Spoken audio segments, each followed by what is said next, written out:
গতকালকে অর্থাৎ 1 তারিখ বিকালবেলা আমাদের কাছে গোপন খবর আসে পলেশটিলা কলেজ লেকের কাছাকাছি দীপ্তনু সাহা নামে এক ব্যক্তি ওর দোকান আছে, দোকানের মধ্যে অবৈধভাবে হিরোইন বিক্রি করছে।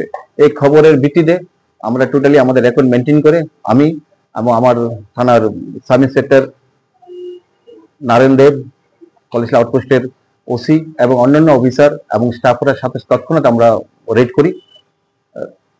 আমরা দোকানে কোয়ার্ডেন করে রেড করে আমরা যখন করছি, সার্চ করছি দোকানে, ওর সামনে সার্চ করেছি। সার্চ করে আমরা ওর দোকান থেকে 180টা কোটা ছোট ভায়াল, স্মল ভায়াল, মানে হিরোইনে ভর্তি ছিল, ওগুলো তাকে পেয়েছি। তারপরে আরো সার্চ করে দোকান থেকে আরো 22টা কফ সিরাপ উদ্ধার হলো। তাকে জিজ্ঞেস করার পর স্বীকার করেছে সে এগুলো বিক্রি করছে। তো অ্যাকর্ডিংলি ওই কফ সিরাপ এবং হিরোইন আমরা সিজার করি, ওকে আমরা গ্রেপ্তার করি।